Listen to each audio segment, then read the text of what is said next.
पास 100 question जो science से important है, साइंस के। इसमें मैं आपको इम्पोर्टेंट क्वेश्चन तो कराए दे रहा हूँ, लेकिन मुझे खुद इसमें मज़ा नहीं आ रहा, क्योंकि जब तक मैं उसका डिटेल में नहीं पढ़ाता तब तक मुझे उसके ऑब्जेक्टिव क्वेश्चन करने में मज़ा नहीं आता। तो चूँकि एग्ज़ाम पास है आपका और उसकी प्रिपरेशन करने के लिए थोड़ा बहुत हमें साइंस पढ़ना है, तो इसलिए मैंने अभी 100 क्वेश्चन डाल रहा हूँ। इसके बाद मैं इसकी प्रिपरेशन कराऊँगा टॉपिक वाइज।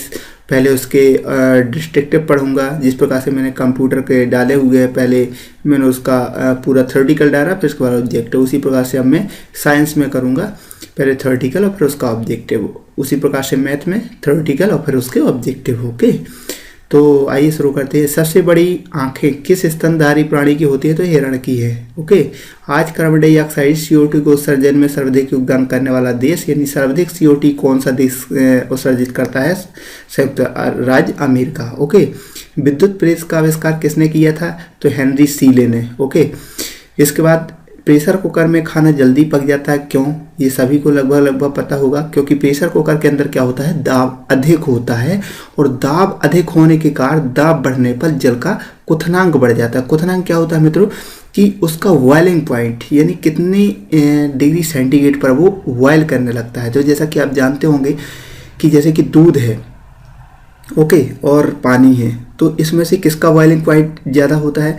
दूध का कम होता है 70 डिग्री सेंटीग्रेड के समथिंग, और पानी का होता है 100 डिग्री सेंटीग्रेड के समथिंग। तो इसमें क्या होता है कि दूध जल्दी बॉयल हो जाता है। देखते हैं ना हम कि दूध जल्दी उफान आ जाता है और हम पता नहीं चल पाता, और जबकि पानी देर से उफान आता है, यानी देर से खौलता है। तो ये बॉइलिंग पॉइंट, इसी प्रकार से यदि हम पानी को कुकर में रखते हैं तो वो और देरी से बॉयल होगा। तो आपको लगता होगा यार देरी से बॉयल होगा। जी हाँ मित्रों, यहाँ पे थोड़ा सा समझने वाली बात है कि जो बॉइलिंग पॉइंट है वो तो 130 डिग्री सेंटीग्रेड है प्रेशर कुकर पर, और जनरली 100 डिग्री सेंटीग्रेड। तो जो 30 डिग्री सेंटीग्रेड बचा वो ऊष्मा कहाँ जाएगी? उसी की वजह से तो खाना जल्दी पकता है मित्रों। तो इस कारण से प्रेशर कुकर में खाना जल्दी बन जाता है। ओके, प्रत्येक क्रिया के बाद विपरीत दिशा में एक प्रतिक्रिया होती है। यह न्यूटन का कौन सा लॉ है? तो आपको बता दें कि न्यूटन के 3 नियम हैं। पहला नियम जो है, तो पहला नियम न्यूटन का ये है कि कोई भी वस्तु यदि गतिशील है तो वह गतिशील अवस्था में रहेगी, और कोई यदि स्थिर है तो वह स्थिर अवस्था में रहेगी तब तक जब तक कि उस पर कोई बल ना लगाया जाए। ये न्यूटन का है पहला नियम। दूसरा नियम है किसी भी पिंड की संवेग परिवर्तन की दर लगाए गए बल के समानुपाती होती है, और उसकी संवेग परिवर्तन की दिशा वही होगी जो बल की होती है। यानी इसका एक सीधा सा फॉर्मूला है कि F बराबर ma। तो ये इसका द्वितीय नियम है। तृतीय नियम क्या है? प्रत्येक क्रिया की सदैव बराबर एवं विपरीत दिशा में प्रतिक्रिया होती है।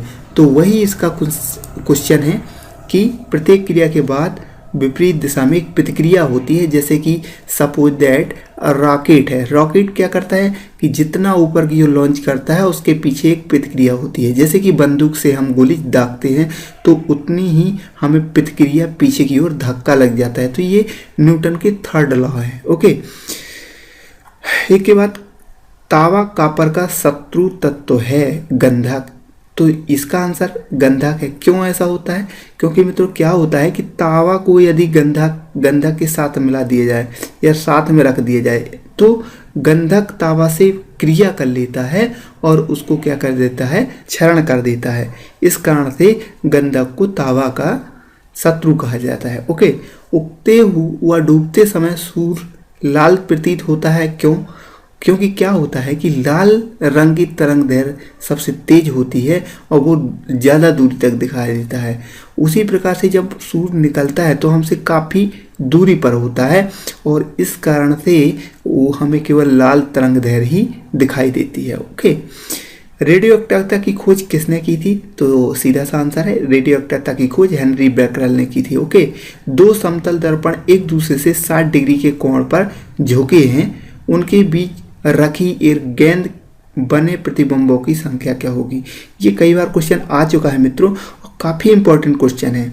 आपको यदि इसका निकालना हो तो इसका एक बहुत ही सिंपल सा फॉर्मूला है, आप लिख सकते हैं। इसका फॉर्मूला होता है 300 डिग्री यानी 360 डिग्री अपॉन थीटा। तो यानी जितने डिग्री कोण पर झुके तो उसका उसमें डिवाइड कर देते हैं, वो -1 कर देते हैं। जैसे 360 डिग्री अपॉन 60 डिग्री करें तो यहाँ हो जाएगा 36, यानी 6 6 36, तो 6 आ जाएगा। 6 में से यदि 1 माइनस कर दें तो आंसर हो जाएगा 5। तो ये किसी भी डिग्री का अगर दिया है, निकालना है तो क्या करेंगे, 360 डिग्री अपॉन जितना डिग्री का निकालना है -1 कर देना तो आंसर आ जाएगा। ओके। पानी के अंदर हवा का एक बुलबुला किस तरह बर्ताव करता है? तो पानी के अंदर कोई भी हवा का जो बुलबुला है, आपने देखा होगा कभी कोई एक के चित्रों में कि पानी की हवा का बुलबुला अवतल लेंस की तरह कार्य करते हैं, यानी अंदर फोटो दिखती है, हमें बुलबुले की अंदर फोटो दिखती है, तो ये अवतल की तरह कार्य करता है। तो यहाँ मैं आपको अवतल लेंस के बारे में थोड़ा सा बता देना चाहता हूँ कि अवतल लेंस क्या है और उत्तल लेंस क्या है। एक्चुअली जनरली दर्पण 3 प्रकार के होते हैं, समतल दर्पण और उत्तल दर्पण और अवतल दर्पण। तो जिनमें उत्तल और अवतल को गोली दर्पण भी कहा जाता है। तो इस प्रकार से दर्पण 2 है, एक समतल दर्पण और एक गोली दर्पण। गोली दर्पण में एक उत्तल दर्पण और एक अवतल दर्पण। तो समतल दर्पण में क्या होता है, समतल दर्पण में प्रकाश सीधे परावर्तित, जैसे किरण, ये समतल दर्पण का उदाहरण है, यहाँ से किरण सीधे आती है और सीधे रिफ्लेक्ट होकर के निकल जाती है।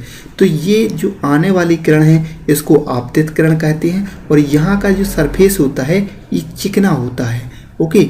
तो ये आती है और निकल जाती है, और यहाँ से तो इसको आपतित किरण, इसको परावर्तित किरण कहते हैं। और यहाँ पे यदि सीधा एक लंब डाला जाए तो ये जो कोण बनता है उसको कहते हैं आपतन कोण, और यहाँ जो कोण बनता है उसको कहते हैं परावर्तन कोण। तो आपको दिख रहा होगा, यानी आपतन कोण हमेशा परावर्तन कोण के बराबर होता है। ये भी एक बार क्वेश्चन पूछा गया था कि आपतन कोण का मान किसके बराबर होता है, क्रांतिक कोण के, आप परावर्तन कोण के, और 2-4 ऑप्शन दे दिए। तो इसका आंसर है कि आपतन कोण का मान हमेशा परावर्तन कोण के बराबर होता है।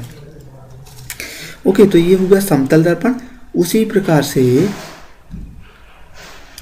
यह गोली दर्पण। गोली दर्पण क्या है, गोली दर्पण में ये गोलाकार एक पृष्ठ है, ये गोलाकार कुछ भी ले लें, हम लेंस ले लें और उसको एक साइड से काट दें, और एक साइड हम पॉलिश कर दें। तो अगर हमने इसके बाहरी साइड यदि पॉलिश किया है तो ये किस तरह का व्यवहार करेगा, ये करेगा हमारा अवतल दर्पण की तरह। यानी यदि हमने इसको एक साइड से पॉलिश किया है तो ये अवतल दर्पण की तरह कार्य करेगा। ओके। और ये क्या कहेगा, परावर्तक पृष्ठ, यानी यहाँ से किरणें परावर्तित होंगी। और इसका जो केंद्र बिंदु है, यानी त्रिज्या बिंदु जिसे बोलते हैं, उसका केंद्र बिंदु गोले का, उसे कहेंगे इसकी वक्रता केंद्र। और यहाँ से यहाँ तक की जो दूरी है वो वक्रता त्रिज्या कहलाएगी। ओके। उसी प्रकार से यदि हम इसको अंदर से पॉलिश कर दें तो अंदर से यदि हम पॉलिश करते हैं तो ये कहलाएगा हमारा उत्तल दर्पण। ओके। और इसके जो उसी प्रकार से इसका भी जो पॉइंट है वो वक्रता केंद्र कहलाएगा, और यहाँ से यहाँ तक की दूरी क्या की, वक्रता त्रिज्या कहलाएगी। हाँ, इसको बोलते हैं ध्रुव। ये पी क्या है, इसका ध्रुव है, और ये भी इसका पी क्या है, ध्रुव है। तो इस प्रकार से ये होगी इसका संक्षिप्त परिचय। अब बात करते हैं हम इसके प्रतिबिंबों की। वस्तु विभिन्न परिस्थिति में अवतल दर्पण द्वारा कैसे कैसे प्रतिबिंब बनते हैं। मान लीजिए जब वस्तु अनंत पर हो तो प्रतिबिंब कहाँ बनता है, फोकस पर। ये कई बार क्वेश्चन बहुत बहुत बहुत इंपॉर्टेंट है कि जब वस्तु अनंत पर होती है तो अवतल दर्पण पर प्रतिबिंब कैसा बनेगा और कहाँ पर बनेगा। तो जब वस्तु अनंत पर होती है तो अवतल दर्पण पर प्रतिबिंब कहाँ बनता है, फोकस पर बनता है। और ये कैसा बनता है, वास्तविक और उल्टा। प्रतिबिंब कैसा बनेगा, वास्तविक और उल्टा। अवतल दर्पण पर जितने भी जो प्रतिबिंब बनेंगे वो हमेशा उल्टे बनेंगे और क्या बनेंगे, वास्तविक बनेंगे। ओके। वास्तविक और उल्टे बनेंगे। केवल एक कंडीशन ऐसी है जो मैं बताऊंगा कि उसमें क्या बनता है, थोड़ा अलग बनता है। बाकी सभी वास्तविक बनेंगे और उल्टे बनेंगे। केवल एक कंडीशन है, जब सीधा बनेगा और आभासी बनेगा। ओके, तो पहला, जब वस्तु अनंत पर हो तो प्रतिबिंब कहाँ बनता है, फोकस पर। आप देख सकते हैं ये किरणें सीधी आएंगी और यहाँ फोकस पर टकराएंगी। यहाँ एक फोकस केंद्र के और केंद्र और ये क्या है, पोल, केंद्र और ध्रुव के बीच में जो बिंदु है उसे क्या कहते हैं, फोकस। तो यहाँ बनेगा। इसके बाद जब कोई वस्तु है, जैसे ये वस्तु है, ये भी क्या है, वस्तु है। यदि वस्तु अनंत और वक्रता केंद्र के बीच हो, यानी थोड़ा पास आ गई, तो यहाँ पर जो चित्र है वो कहाँ बनेगा हमारा, यानी वक्रता केंद्र से ये थोड़ा फोकस से थोड़ा आगे, ये इस साइड खिसकेगी और ये वस्तु इस साइड की, उसका प्रतिबिंब इस साइड खिसकेगा। तो ये देखिए उल्टा है, यानी नीचे बन रहा, इसलिए क्या बनेगा, उल्टा। ओके, उल्टा बनेगा और क्या बनेगा, उल्टा बनेगा, ये नीचे, और वास्तविक बनेगा।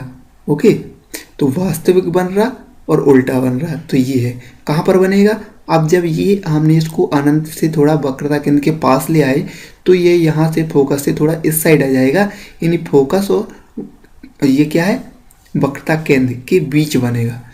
ओके, अब अगले स्टेप में हम वस्तु को कहाँ ले आते हैं, वस्तु को ले आते हैं हम वक्रता केंद्र पर। तो अब यहाँ से ये जो इसका प्रतिबिंब है वो भी वक्रता केंद्र पर थोड़ा खिसक आएगा, तो ये भी इसका प्रतिबिंब कहाँ बनेगा, हमें वक्रता केंद्र पर इसका प्रतिबिंब बनेगा। और वो भी देखो उल्टा है और वास्तविक रहेगा। ये उल्टा सब में है और वास्तविक, तो यहाँ पर भी उल्टा और वास्तविक। अब थोड़ा वस्तु को थोड़ा और आगे ले जाते हैं।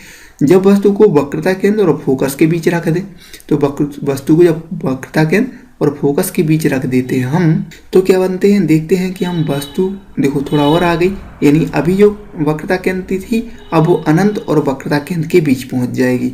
तो वस्तु का आकार क्या, प्रतिबिंब क्या हो जाएगा, थोड़ा सा बड़ा हो जाएगा। देखो यहाँ सबसे छोटा बिंदु के आकार का, यहाँ थोड़ा छोटा, यहाँ और बड़ा, यानी वस्तु के बराबर।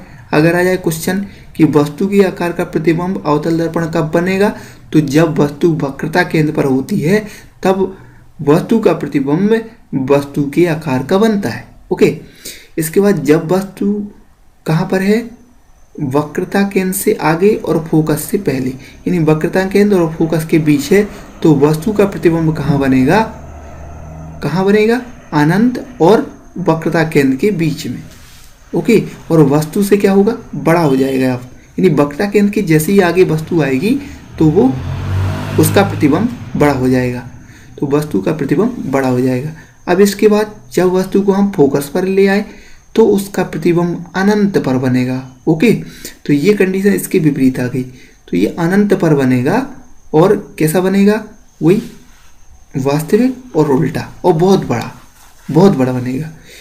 एक ये कंडीशन है केवल जब वस्तु कहाँ पर हो, बिल्कुल अक्ष पोल पर, यानी अक्ष पर, अक्ष के और फोकस के बीच पर, अक्ष और फोकस के बीच पर हो जब वस्तु, तो वस्तु आभासी रहेगा, यानी पीछे साइड हम, क्योंकि यहाँ ये कभी नहीं मिलेंगी, इसलिए ये पीछे अगर इनको डॉट डॉट को मिला दिया जाए तो यहाँ आभासी रहेगा और क्या रहेगा, आभासी रहेगा और सीधा रहेगा। देखो ये ऊपर बना ना, सब नीचे प्रतिबिंब बन रहे थे, ये ऊपर बना इसलिए ये सीधा बनेगा लेकिन आभासी बनेगा। तो इस प्रकार से ये कौन सा है, अवतल दर्पण। अब आती है, हम इसके एक बार समराइज कर लेते हैं।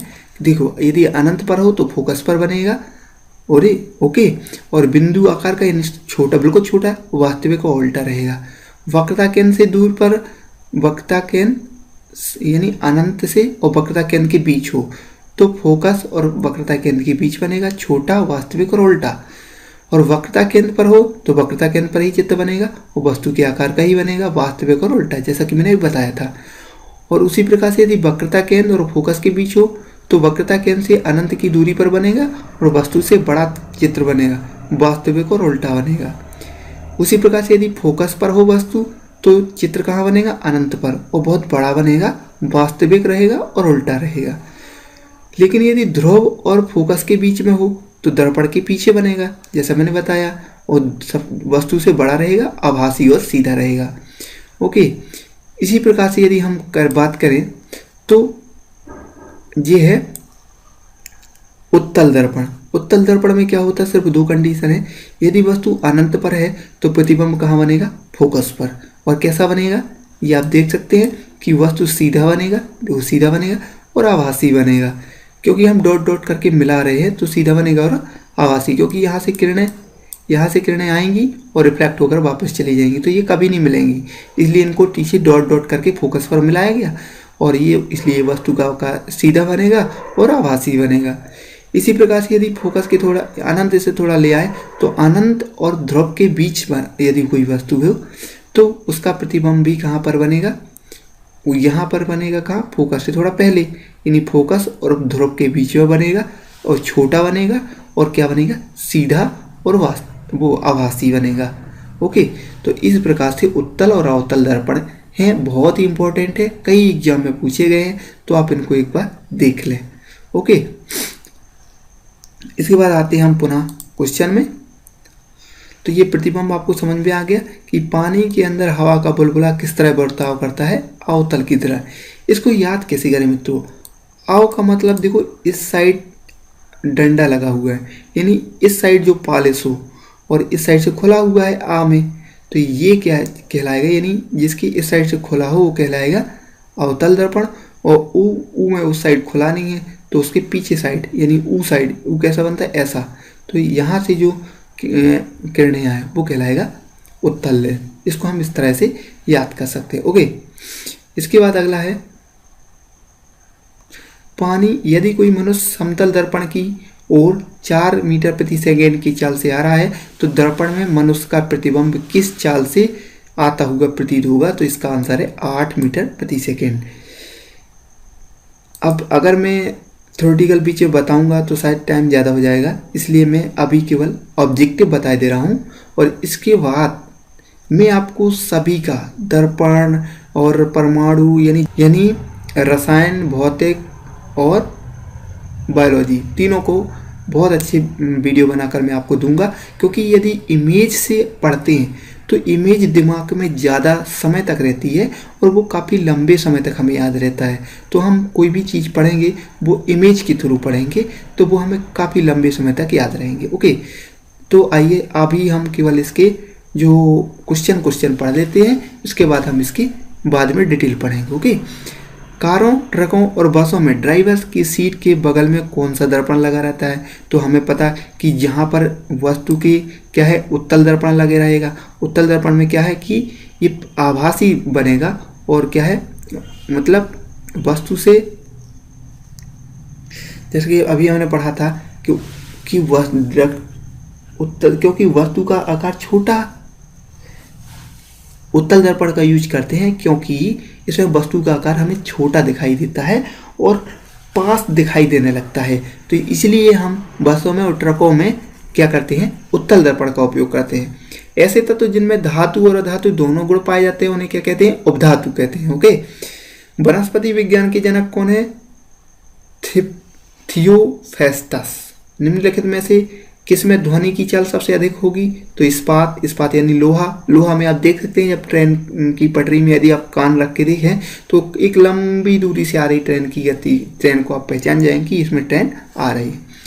एक व्यक्ति घूमते हुए स्टूल पर बाहें फैलाए खड़ा है, एकाएक वह बाहें सिकोड़ लेता है तो स्टूल का कोणीय वेग क्या हो जाएगा, बढ़ जाएगा। स्वाभाविक सी बात है, क्योंकि वायु उसमें रुक रही थी तो बढ़ जाएगा। चंद्रमा पर वायुमंडल ना होने का कारण क्या है, पलायन वेग। क्यों, क्योंकि पृथ्वी पर पलायन वेग कितना है, 11.2, यानी 11.2 किलोमीटर प्रति सेकंड की गति से यदि कोई वस्तु फेंकते हैं तो वो पृथ्वी का पलायन वेग पार कर जाती है। पलायन वेग कहलाता क्या है, पलायन वेग का मतलब होता है कि वह किसी भी वस्तु का, या जैसे कि मान ली पृथ्वी, किसी भी पिंड का यानी पृथ्वी का पलायन वेग वो वेग है जिस पे कोई वस्तु वापस नहीं आती, वो उसका पलायन वेग कहलाता है। जैसे कि चंद्रमा का पलायन वेग बहुत कम है और ना के बराबर, इसलिए वहाँ वायुमंडल सब पलायन कर जाता है, यानी वहाँ रुकता ही नहीं, इसलिए वहाँ पर वायुमंडल नहीं पाया जाता। यदि किसी सरल लोलक की लंबाई 4% बढ़ा दी जाए तो उसका आवर्तकाल पर क्या प्रभाव पड़ेगा, तो आवर्तकाल आधा हो जाएगा, यानी 2% दे जाएगा, 2% बढ़ जाएगा। ये 4 बढ़ेगा तो ये 2 बढ़ेगा। एक लड़की झूला झूल रही है तो उसके पास एक अन्य लड़की आकर बैठ जाती है तो झूले का आवर्तकाल पर क्या प्रभाव पड़ेगा, क्योंकि आवर्त इसका फॉर्मूला होता है आवर्तकाल यानी टी बराबर क्योंकि उसमें लोलक की लंबाई तो बढ़ नहीं रही, ना ही झूले की कुछ लंबाई बढ़ रही, तो यहाँ पर क्या होगा, आवर्तकाल का फॉर्मूला होता है कि T बराबर 2πL/g। तो इस कारण से यहाँ पर इसमें भी वो फॉर्मूला लग जाएगा। तो इसमें क्या रहेगा, आवर्तकाल अपरिवर्तित रहेगा। हम रेडियो की घुंडी घुमाकर विभिन्न स्टेशनों के प्रोग्राम सुनते हैं, यह संभव है किसके कारण है, अनुनाद के कारण। अभी हम अनुनाद पढ़ेंगे क्या होता है अनुनाद। वेंचुरीमीटर से क्या ज्ञात करते हैं, तो जल के प्रवाह की दर को वेंचुरीमीटर से ज्ञात करते हैं। चौराहों पर पानी के फव्वारे में गेंद नाचती रहती है क्योंकि पानी का वेग अधिक होने से दाब क्या है, घट जाता है। यदि किसी पिंड को पृथ्वी से वही 11.2 किलोमीटर प्रति सेकंड के वेग से फेंका जाए तो पिंड क्या होगा, मैंने अभी बताया कि पृथ्वी का पलायन वेग इतना है, तो यदि इसके वेग की जाए तो पृथ्वी से वो कभी वापस लौटकर नहीं आएगा। इसी कारण से चंद्रमा पर वायुमंडल है ही नहीं। उपग्रह में समय ज्ञात करने के लिए अंतरिक्ष यात्री को क्या प्रयोग करना चाहिए, तो स्प्रिंग घड़ी उपयोग करना चाहिए। यदि पृथ्वी की त्रिज्या 1% कम हो जाए किंतु द्रव्यमान वही रहे तो पृथ्वी तल का गुरुत्वीय त्वरण क्या हो जाएगा, 2% घट जाएगा। दाब का मात्रक क्या है, पास्कल है। खाना बनाने का बर्तन होना चाहिए किसका, उच्च विशिष्ट ऊष्मा का, निम्न चालक का। यानी कि यदि हम जैसे कि प्रेशर कुकर, कोई ऐसा बर्तन होना चाहिए जिससे ऊष्मा का संचरण ना हो, यहाँ से वहाँ ऊष्मा का ह्रास ना हो, तो उसमें क्या है कि निम्न चालकता होनी चाहिए किसी भी। ओके, तो इस कारण से बर्तन पकाने में हमें बहुत जल्दी खाना पकाने में बहुत सहूलियत होगी, बहुत जल्दी खाना पक जाएगा। झरने में जब जल ऊंचाई से गिरता है तो उसका ताप क्या होता है, बढ़ जाता है। केल्विन तापमापी में बर्फ का गलनांक होता है कितना, 0 डिग्री केल्विन। वाटनी शब्द की उत्पत्ति किस भाषा से हुई है, ग्रीक भाषा से। क्यूरी किसकी इकाई का नाम है, तो रेडियो एक्टिवता, धर्मता का। ओके, किस रंग की तरंग दैर्घ्य सबसे कम होती है, तो बैगनी रंग की तरंग दैर्घ्य सबसे कम होती है और सबसे अधिक तरंग दैर्घ्य होती है रेड कलर की। कमरे में रखे रेफ्रिजरेटर का दरवाजा खोल दिया जाता है तो कमरे का ताप पर क्या प्रभाव पड़ेगा, तो कमरे का ताप बढ़ जाएगा, लेकिन हमें ऐसा लग रहा है कि कमरे का ताप कम हो जाएगा, जबकि ये गलत है। ये 1-2 बार क्वेश्चन आ चुका है एग्जाम में, मुझे याद है। तो इंद्रधनुष में कितने रंग होते हैं, सभी को पता होता है, 7 रंग होते हैं। सेकेंड पेंडुलम का आवर्तकाल क्या होता है, 2 सेकंड का होता है, क्योंकि घड़ी एक बार इस साइड जाती है और एक साइड जाती है नहीं, 2 बार घूमती है, तो आवर्तकाल कितना होता है, 2 सेकंड। ये भी काफ़ी इंपॉर्टेंट है और कई बार आ चुका है। भारतीय विज्ञान संस्थान कहाँ स्थित है, तो ये बेंगलोर है, लूसेंट में है। ये काफ़ी रिसर्च संस्थान है, इनमें से ये याद कर सकते हैं आप, बहुत सारे रिसर्च संस्थान हैं। भू स्थिर उपग्रह की पृथ्वी की ऊंचाई होती है 36,000 किलोमीटर, यानी कि 36,000 किलोमीटर पर किसी भी सैटेलाइट को स्थापित किया जाता है। क्यों किया जाता है, ताकि जो पृथ्वी का जो रोटेशन काल है वो इसके इक्वल हो जाता है। इसलिए यदि हमने कोई सैटेलाइट भारत के लिए लगाया है तो भारत पर हमेशा सेवाएं देता रहता है। यदि हमने ऐसा ना करें 36,000 किलोमीटर, तो पता चले हमने लगाया सैटेलाइट भारत के लिए और वो सेवाएं देने लगा कहाँ, अमेरिका के लिए। तो इस कारण से यहाँ की जो 36,000 किलोमीटर दी जाती है, इसको मैं बहुत डिटेल में समझाऊंगा, बहुत अच्छा, तब आपको अच्छे से इसका समझ में आएगा। चिकित्सा शास्त्र के विद्यार्थी को किसकी शपथ दिलाई जाती है, तो हिप्पोक्रेटस की। ओके, तो ये वैज्ञानिक है, इसकी शपथ दिलाई जाती है। कार में रेडिएटर का क्या कार्य होता है? इंजन को ठंडा रखना। ओके, मनुष्य के शरीर का ताप होता है कितना? 37 डिग्री सेंटीग्रेड और फ़ारेनहाइट में होता है 98.4 फ़ारेनहाइट। ओके, दूरदृष्टि से पीड़ित व्यक्ति को निकट की वस्तुएं दिखाई नहीं देती। ये बिल्कुल अपोजिट है, आप इसको बिल्कुल कंटेस्ट कर लें कि दूरदृष्टि होगा यानी उनको क्या है, निकट की वस्तुएं दिखाई नहीं देंगी और दूर की दिखाएंगे। जो दोष होगा वही दिखाई देगा, यानी दूरदृष्टि दोष तो दूर की दिखाई देगी, निकट दृष्टि दोष तो निकट की दिखाई देगी। ओके, और दूर की नहीं दिखाई देगी। किताब के ऊपर रखे किसी लेंस को ऊपर उठाने पर यदि मुद्रित अक्षरों का आकार बढ़ता हुआ दिखाई देता है तो लेंस क्या होगा? उत्तल लेंस। यदि किसी लेंस में से अक्षरों का आकार बड़ा होता दिखाई देता है तो लेंस कौन है? अवतल लेंस है। ओके, तारे टिमटिमाते हुए क्यों दिखाई देते हैं? ये भी एक अच्छा क्वेश्चन है, ये कई बार आ चुका है। तो तारे टिमटिमाई इसलिए दिखाई देते हैं क्योंकि जब प्रकाश, ये नियम है किरण का कि जब कोई प्रकाश सघन माध्यम से विरल माध्यम में जाती है, मैं इसका एक चित्र दिखाता हूँ आपको, क्योंकि जब कोई प्रकाश सघन माध्यम से ये विरल माध्यम से सघन माध्यम में जाती है तो वो अवलंब की ओर झुक जाती है, लेकिन यदि कोई किरण क्या है, सघन माध्यम से विरल माध्यम में जाती है तो वो अवलंब से दूर हट जाती है। कई बार सीधा सीधा क्वेश्चन पूछ लिया है कि यदि कोई किरण विरल माध्यम से सघन माध्यम में प्रवेश करती है तो वो अविलंब से क्या होगा? दूर भागेगी या पास आएगी। तो ये भी सीधा सीधा क्वेश्चन पूछ लेते हैं, तो इसको आपको बिल्कुल याद रखना है कि ये अवलंब डाली, एक लंब लगाया है, वो ये आपतित किरण और ये आपतन कोण है और ये परावर्तन कोण है। तो ये क्या है कि ये अवलंब की ओर झुक जाती है। यदि सघन है तो झुक जाएगी और विरल है तो फैल जाएगी। विरल मतलब फैलना, तो इस प्रकार से याद रख लेना। तो विरल है तो दूर जाएगी और सघन है तो झुक जाएगी। ओके, तो ये भी वन लाइन फैक्ट है, इसको याद रखना। निम्नलिखित में से कौन एक आवेशित रहित कण है? तो न्यूट्रॉन में कोई भी आवेश नहीं रहता, न्यूट्रल रहता है। इलेक्ट्रॉन में क्या रहता है? माइनस ऋणात्मक रहता है। और प्रोटॉन क्या है? धनात्मक रहता है। पौधे की आंतरिक संरचना का अध्ययन क्या कहलाता है? शरीर की कहलाता है। ओके, निम्न में से किस रंग का अपवर्तनांक सबसे अधिक होता है? तो अभी मैंने बताया था, देखो अपवर्तनांक और तरंग दैर्घ्य दो अलग अलग है। तो नीले बैगनी रंग का जो अपवर्तनांक सबसे अधिक होता है और इसकी तरंग दैर्घ्य सबसे कम होती है। उसी प्रकार से लाल रंग का अपवर्तनांक सबसे कम होता है और उसकी तरंग दैर्घ्य सबसे अधिक होती है।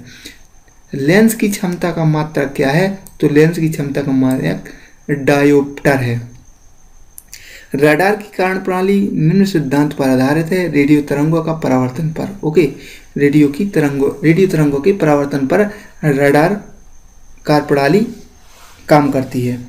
किसी पिंड के उस गुरुत्वाकर्षण को क्या कहते हैं जिससे वह सीधी रेखा में विराम या एक समान गति से स्थिति में किसी भी परिवर्तन का विरोध करता है? तो उसे कहते हैं जड़त्व। लेजर निम्न सिद्धांत पर कार्य करती है: विकिरण का उत्पीड़न और उत्सर्जन। ओके, दलदल में फंसे व्यक्ति को लेट जाने की सलाह दी जाती है क्योंकि क्षेत्रफल अधिक होने से दाब कम हो जाता है और वो काफ़ी टाइम तक, यानी वो जल्दी से नहीं धंस पाता।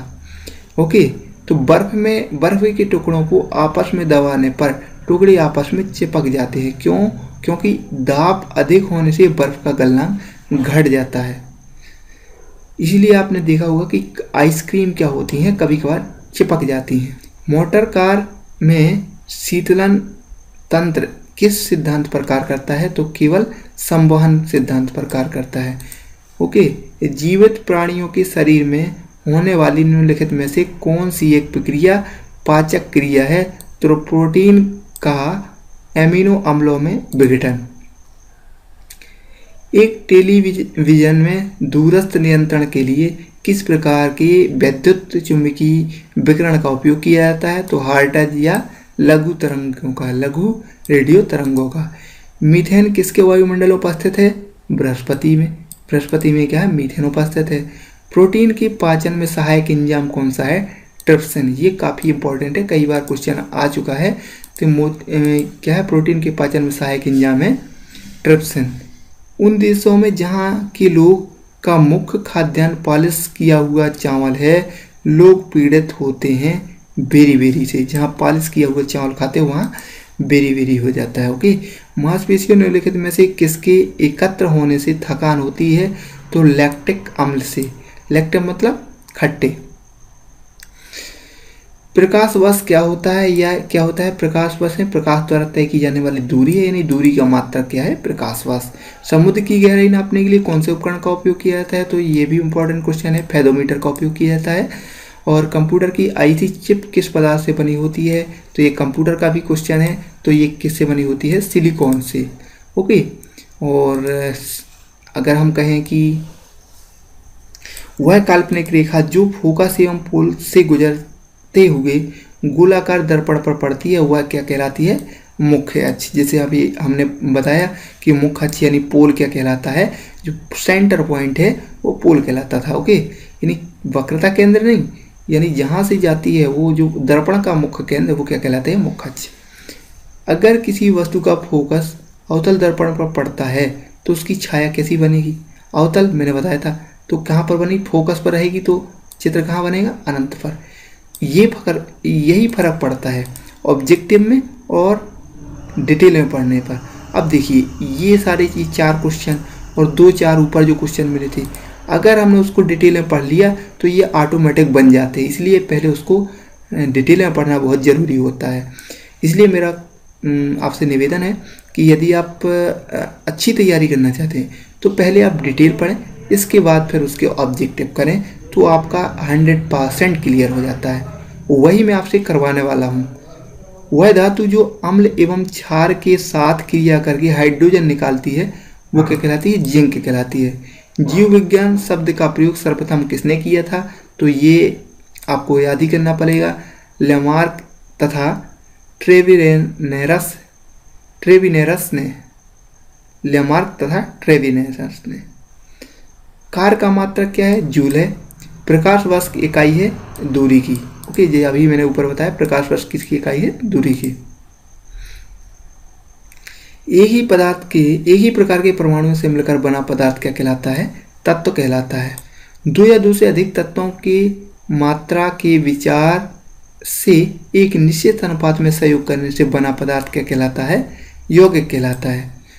देखो, यौगिक, मिश्रण और तत्व, ये तत्व, यौगिक और मिश्रण। इसके लिए मैंने मेरे चैनल पर एक वीडियो है, वो यदि आप देखें तो आपको इसके डाउट या इससे संबंधित जितने क्वेश्चन हैं पूरे क्लियर हो जाएंगे। तत्व, यौगिक, मिश्रण क्या होता है, धातु, अधातु, और इसके बाद और भी उसमें बहुत सारे चैप्टर दिए हैं कि रसायन भौतिक परिवर्तन क्या कहलाता है, रासायनिक परिवर्तन क्या कहलाता है। ओके, और उसमें आप देख लें काफ़ी सारा दिया हुआ है, थोड़ा 10 मिनट का, ज़्यादा तो नहीं है, 10 मिनट का करीब वीडियो है, आप देख सकते हैं उसको। किसी ध्वनि स्रोत की आवृत्ति में होने वाले उतार चढ़ाव को क्या कहते हैं? डॉपलर प्रभाव। ओके, कोई कण 1 सेकंड में जितने कंपन करता है उस संख्या को कहते हैं आवृत्ति। वायु में ध्वनि की चाल 322 मीटर प्रति सेकंड होती है। ओके, ये भी एक कई बार क्वेश्चन आ चुका है कि वायु में ध्वनि की चाल कितनी होती है? 332 मीटर प्रति सेकंड।